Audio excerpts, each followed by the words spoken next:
This is your daily dose of all things royal. I've been lucky enough to spend the last couple of days as a guest with Lady Colin Campbell at her Castle Goring in Sussex. And she is obviously the royal commentator, and she is not a big fan of Meghan Markle. I thought she was going to say she wasn't a big fan of ginger. No. Or of you. Well, I mean, but apparently it is true that the Queen described her as that wicked, wicked girl. And also, you know, that she genuinely believed, a bit like, you know, the 1930s predecessors, that the globalists, like the Nazis, were going to put her and Harry in as king and queen. And Bill and Melinda Gates funded them initially when they went to Canada, but I can exclusively reveal, I found this out yesterday, they've dropped them. They've dropped them financially. Oh, come on. It's in the new book that's coming out, Lady Colin Campbell's book. You can exclusively reveal something you heard down the pub with Lady Colin Campbell. That is not an exclusive. That is not an exclusive. This is not from down the pub. This is, you know, this is from 1 or 2 degrees separation. But yeah, they've been dropped by the globalists. The globalists have dropped them. Okay. Welcome back, my gorgeous, good-looking friends. As you can see, the mainstream media can't even wrap their heads around the concept of Meghan and Harry trying to be globalists. But if they would do the research and connect the dots, then they would see that this is what they were aligning with when they first got here. I have laid this out on so many occasions, but I think this one is really important because when Meghan and Harry came over here, they were clearly aligned with the Biden regime in what they were doing with supporting the campaign. In addition to that, in 2021, we have them touring New York and the UN acting as if they are royal, trying to push these vaccines. I'm going to reinsert part of a video that I did that many people weren't very interested in. I think it's worth looking at because you cannot close your mind and say, no, that's impossible. They weren't being used at that. Lady C doesn't know. Like, I'm reading comments where this video is, and I'm seeing a lot of people trying to wrap their head around the concept of this even being true. And they just simply can't see it. Either they don't want to acknowledge it, and it makes them uncomfortable thinking about it because what these globalists are doing is truly evil, or they just don't have the capacity to see outside their little small world. And that's not their fault. You can't help that if you're in America, all the media is controlled by the government unofficially, and it's pure propaganda that's being pushed out. When we see puff pieces about Meghan, it's usually very superficial, doesn't have any substance to it. So, of course, the public is not going to be able to think seriously that these two wanted to align with the globalists, which is something that I have been echoing from day one in everything that they have been working on behind the scenes and the people that they're associating with.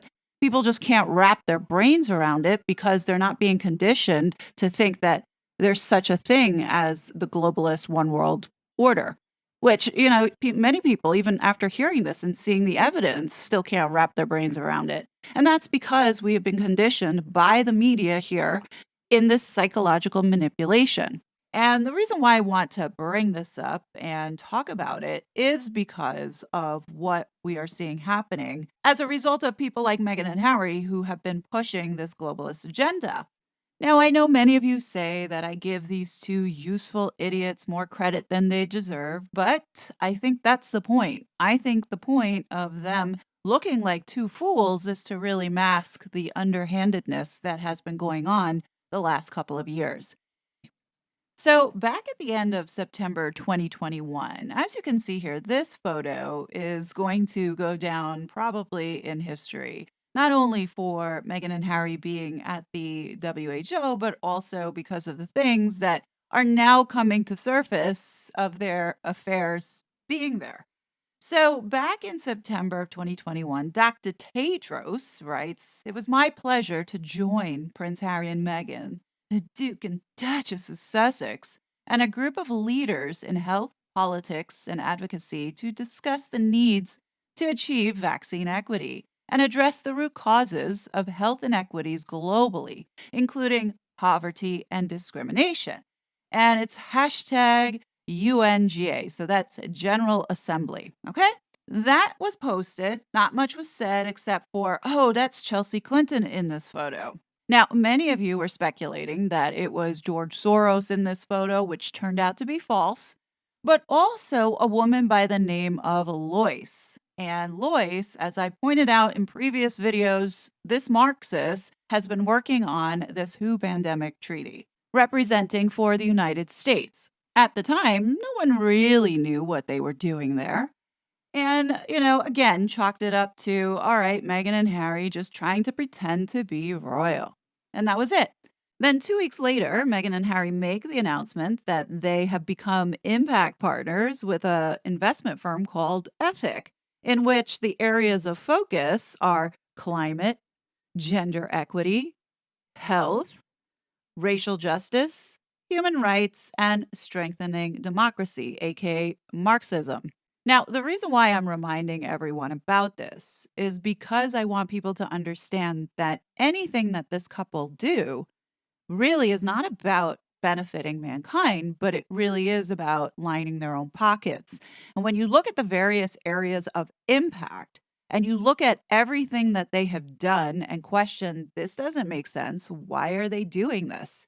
Well, folks, this is to make money. And I think a lot of you understand that, but I want you to understand where it comes from and where it has started and now what it's grown into, to which we really need to call it out because it's not just them that do this. I mean, it's all these philanthropists who are into this philanthro capitalism. And quite frankly, everything that they are pushing really is about self enrichment. So, take for example, they talk about climate. We have Travelers. I'm sure that there's investments in that portfolio. Then you have racial justice. I mean, come on now. This digital justice and censorship online, of course, there's investments there. Then you have gender equity. I mean, all of a sudden now they care about educating young boys on how to take away their masculinity. I mean, and it goes on. Importantly, health is another one of those. And that is something that not only does Harry talk about mental health, but there's also big money in pharma. Which brings me to a photo that is not so well known, but I think it's worth revisiting so we can understand what was really going on at that time because none of us really understood why Meghan and Harry were at the UN. As you can see in this photo, back in September of 2021, it wasn't just Chelsea Clinton and Lois in a conference room, but there were also people joining via video conference to talk about something. Now, this photo, for some reason, didn't really circulate. Instead, we were all distracted by Omid Scobie's tweet, followed by a response by Lauren Dobson Hughes, who writes, "Proud to see clients and friends in that room and look forward to Meghan and Harry brokering tech transfer agreements for Senegal and South African manufacturing hubs. I'm not even joking." Within minutes, Lauren Dobson Hughes swiftly pulled down this post, but thankfully, Duchess of Sussex captured it before it went down. Now, it was all very suspicious, and the Duchess of Sussex had reposted this screenshot in which Meghan's mole then went to Dr. Tedros asking, hey, what is this all about? And shortly after that, Duchess of Sussex was then suspended from Twitter. But as you can see here, people didn't really see them seriously. They didn't take them seriously in what they were doing there. Like many of us, we're like, well, what are these two yahoos doing there? Like, they're nobody. We were so distracted with that we failed to analyze the people on the video call. When I looked at the people on this list and that were tagged, I almost vomited. Now, we knew that Chelsea Clinton was there, and it was the Sugars who exposed that Lois Pace was also part of this meeting, but we didn't look at some of these other attendees closer. Take, for example, Anil Soni. Now, you might not know who this guy is, but you will know who he has worked for. Currently, he is the CEO of the WHO Foundation.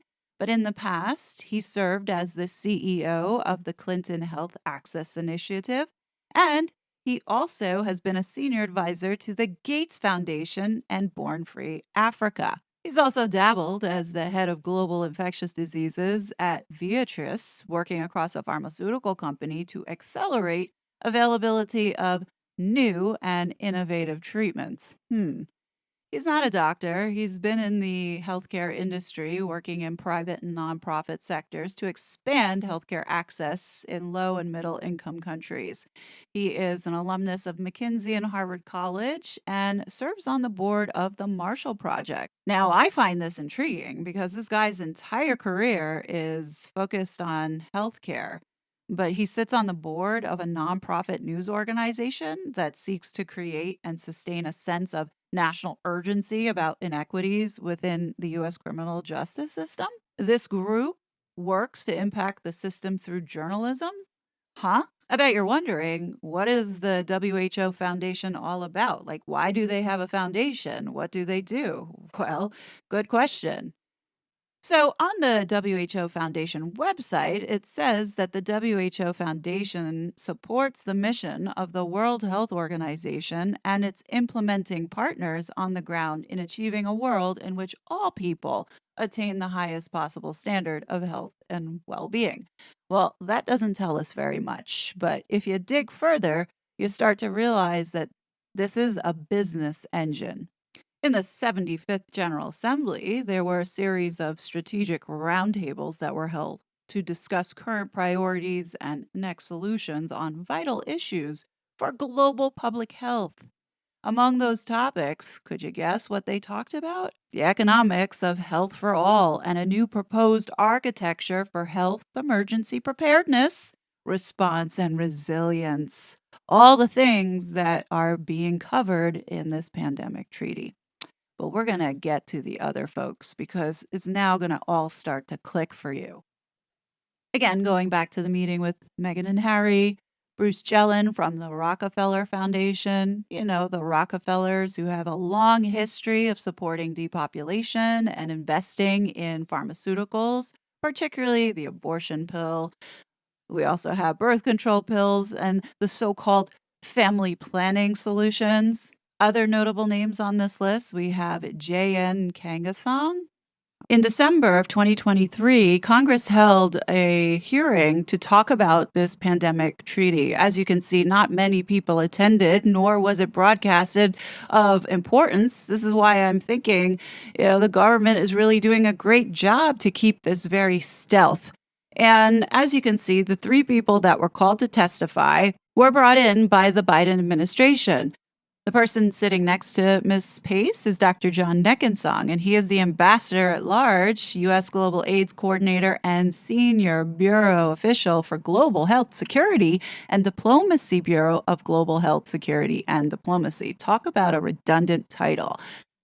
What I don't understand is how is this guy put in this position? Because an ambassador at large is a diplomat representing their country in more locations than ambassador in residence. Ambassadors at large may operate from several countries or serve as the highest ranking diplomat for a whole region.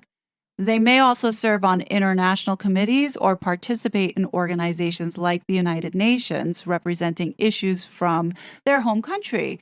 I guess what makes me uneasy about Dr. John Neckinsong, and before anyone calls me a racist, know that I am a person of color myself. I'm pointing out the fact that this guy is not an American citizen, but holds a very important position within the State Department's Bureau of Global Health Security and Diplomacy. He is the one assisting with the relations in getting this pandemic treaty or accord passed through. Another person on this list, as you can see, at Gavi Seth, that would be Seth Berkley, who is the CEO of Gavi, which stands for Global Alliance for Vaccines and Immunization. You should know that Gavi is a public-private partnership whose mission is to save children's lives and protect people's health by increasing access to, you guess it, vaccines. This guy is in tight alignment with the Rockefeller Foundation as he worked for them. As the CEO of Gavi, Seth Berkley is no stranger to the World Economic Forum, to the Bill and Melinda Gates Foundation, in partnership with the WHO, UNICEF, and the World Bank in the vaccine industry. And one little fun fact that you should know about. In 2016, before the world was flipped upside down by these globalists, This guy managed to make over £2 million working at the Gavi Institute off the British taxpayers. How do you feel about that? Now, can you guess who is front and center and an integral part of this pandemic treaty? I mean, would it shock anybody to say that Gavi is, as well as the Bill and Melinda Gates Foundation? Now, I'm not going to get into the rest of these folks because I hope by now you're starting to get the picture of what the conversation was about. And when you have Kangasong and Lois Pace, who were in front of Congress in December of 2023 talking about this pandemic treaty, and they just so happened to be a part of Meghan and Harry's royal tour and photo op, you start to make the connections. So now all of a sudden, this all should start to now make sense, as back at the end of October of 2021, Meghan and Harry write an open letter to G20 summit leaders calling out vaccine equity. Okay, many of us at the time were like, who are these people thinking that they're some global leaders in order to call out about vaccine equity? And what you start to realize is that this letter that was co-written by the Duke and Duchess of Sussex and Dr. Tedros most likely was a result of this conference meeting that they had back in September. And what you realize when you read through it again, this was setting the stage for this global pandemic treaty, because a couple days later, on November 12th, 2021, was the first draft of what we would come to know as the pandemic treaty. As you can see here, the outline listed here as this One Health approach, vaccine equity, finance supporting, making sure everyone has access to the same health care. You know the drill of what they're trying to do here. But now when you look back and see what Meghan and Harry had been doing, it was getting the masses accustomed to this messaging, getting accustomed to, yeah, we all need to be on the same place in order to beat this pandemic, blah, blah, blah. But really, they were there at the very beginning of this. And it really angers me because they have put themselves in places where they directly have been trying to steal away your sovereignty, my sovereignty, all to make a buck. Because there's no way that Meghan and Harry did this out of the kindness of their heart. You know that they saw dollar signs by pushing vaccine, pushing this control, and being first in. Should this get signed, you can bet that they're going to capitalize on it and make money. And this is what all of these globalists are banking on. And it's why they are stressing so hard to get this done by May, because whatever they have planned for us in order to prevent Donald Trump from getting elected has to happen. I mean, there is such a stress on getting this signed off by all the countries, most importantly, the United States, because we are the ones who fund most of it, in order to put whatever it is that they're trying to put in place. And that's what scares me the most. Countries set themselves a deadline to complete the agreement in time for adoption for the World Health Assembly in May of this year. So yeah, do I believe that Bill and Melinda Gates were aligned with Meghan and Harry when Megxit was happening? Absolutely. Why not? They've aligned themselves with all these nefarious characters, as well as the corrupted politicians who saw these two as useful idiots to further their agenda. I think that these two serve their purpose and no longer they're needed. Do I think that they're still doing stuff with the Biden administration? Yes, I do, because I do believe that money is coming out of the taxpayers' pocket in order to fund the Fugazi public charity that they have. But other than that, I don't think they have any clout anymore, because look at what all went down. And I think it backfired spectacularly on these people. I think it was a miscalculation on the globalist part all around. I don't think they anticipated people actually pushing back and doing some critical thinking themselves to discover the nefarious behavior. And that's why predominantly there's this push to get censorship and lock down information that we see. It's all because their plan is unraveling. And for those that still think this is tinfoil hat theory, fine. You do your own research and you come to your own conclusion. I'm just presenting the facts here to everyone. But Take your head out of the sand and recognize that the reason why certain things are happening is because of these very same people. I think one of the big problems that we have in our society today, especially surrounding social media, is our inability to want to debate. If you don't agree with something, you immediately shut it down and close it off without being curious about it. And I think it's quite foolish. As I'm reading some of these forums where they're talking about this, you'd be surprised at how many people think that this is like conspiracy theory and that Lady C doesn't have any type of insight or intelligence around what has been going on. I think she knows a lot more than all of us. So I think it's pretty ignorant and quite sad that people just throw it away when this evidence is sitting in front of your face and not even really critically thinking about it. That's just my opinion and thoughts. Look, Meghan Markle is 1000% a fraud. Trust me, there are more Meghan Markles and Prince Harrys out there. If we think that they're bad, think about all those that are 1,000 times worse. Do we want that existing in our society and having control and power? I don't think the answer is yes to that. So share your thoughts, folks. As always, I will be back with more content, but until then, please be safe, and I will talk to you later. Bye. You're such a fraud.